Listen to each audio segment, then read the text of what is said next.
Hi guys, this is day 29 of असल series. और आज हमने दोबारा सिलेबस करना शुरू करा है। मतलब दोबारा से मतलब हम लोग दो चैप्टर एक दिन में कर रहे हैं। जैसे फंक्शंस, आज मैंने पूरे फंक्शंस, क्योंकि बड़ा चैप्टर है तो मैंने आज एक दिन के लिए से लिया है। तो आज मैंने इसके पीआईक्यूज़, मैंने वैसे तो सारे पीआईक्यूज़ लगा लिए थे, तो मैंने रिव्यू कर लिया। जो जो मैंने मार्क करे थे इंपॉर्टेंट, वो मैंने रिव्यू कर लिए। तो ये फंक्शंस हमने कर लिया आज कम्प्लीटली। और सॉल्यूशंस, केमिकल काइनेटिक्स भी मैंने रिव्यू कर लिया, उसके भी सारे क्वेश्चन मैंने कर लिए थे। केमिकल काइनेटिक्स अभी मुझे दोबारा देखना है थोड़ा सा। अभी रात में अभी टाइम है थोड़ा सा, तो उसे देख के सोऊंगा। और इलेक्ट्रोस्टैट्स मेरा हो गया, कैपेसिटर रह गया है। मैंने ये चैलेंज में से इलेक्ट्रोस्टैट्स कर लिया, कैपेसिटर रह गया है, तो वो भी मैं करने जा रहा हूँ। और ग्रुप 14 तो मैंने सुबह में ही पढ़ लिया था पूरा A to Z, और उसके क्वेश्चंस भी लगा लिए थे जो भी बच्चे थे। थोड़े बहुत 100% मैंने उसे कंप्लीट कर लिया था। लिखा भी देता हूँ।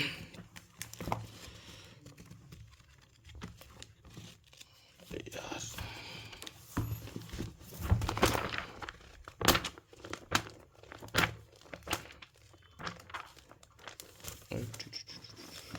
मिल क्यों नहीं रहा।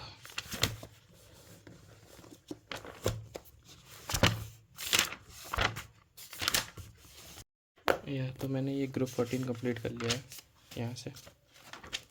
ये 100% मैंने कंप्लीट कर लिया वैसे। तो ये तो कंप्लीट हो गया हमारा। और अभी बस कैपेसिटर से गए और केमिकल काइनेटिक्स थोड़े बहुत दोबारा मुझे रिव्यू करना है एक बार। और कल है हमारा QFT।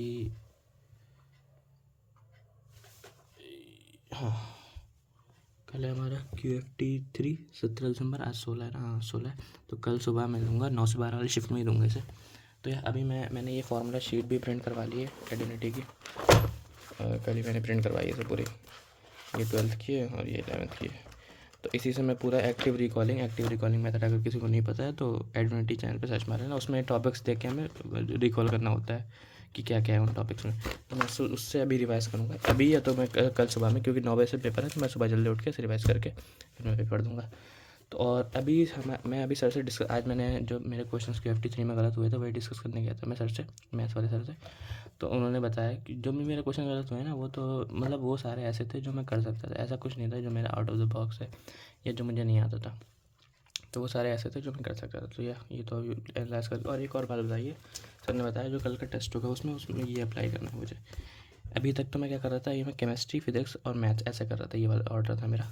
तो सर ने कहा एक नया ऑर्डर जो कि मुझे लग रहा है कि बहुत हेल्पफुल है, अभी मैं ट्राई नहीं किया अभी तक, कि सबसे पहले, क्योंकि मैथ्स जो होती है ना वो उसमें लास्ट तक पहुँचते पहुँचते वो लेथार्जिक हो जाता है बंदा। और मैथ्स में हमें चाहिए प्रेजेंस ऑफ माइंड, क्लिक करना चाहिए टाइम टू टाइम, वरना वो टाइम बहुत ले जाता है मैथ्स। तो अभी पहले मैं सोच रहा हूँ, सर ने कहा है कि सबसे पहले 1 आवर 15 मिनट जो शुरू के होंगे बिल्कुल एग्जैक्ट उसे मैथ्स को देने, 1 आवर 15 मिनट पर मुझे स्टॉप कर देना है बिल्कुल, चाहे हुआ हो ना हो। सर ने कहा इसमें कम से कम 25 में से 22 क्वेश्चन तक तो हम कर लेंगे। मतलब सही नहीं, मतलब अटैम्प्ट कर लेंगे, चाहे वो छोड़ूँ या गलत करूँ या सही करूँ। 22 या 25 क्वेश्चन तक तो हम कर सकते हैं इसे। फिर फिज़िक्स को मुझे 55 मिनट्स देने हैं और केमिस्ट्री को 50। इसमें से भी अगर फिज़िक्स केमिस्ट्री में टाइम बच सकता है, ये टोटल मिला के 3 घंटे हो गए, लेकिन फिज़िक्स केमिस्ट्री में 7, 8, 10 मिनट, 15 मिनट ऐसे बच सकते हैं, जो फिर लास्ट में अगर बचे तो फिर मैथ्स में अप्लाई कर सकते हैं उसे। तो यह अभी के लिए तो ये ऑर्डर रहेगा। तो कल के टेस्ट में इसे अप्लाई करके देखता हूँ। Yeah, that's it for day 29. Come back for day 30. Bye bye.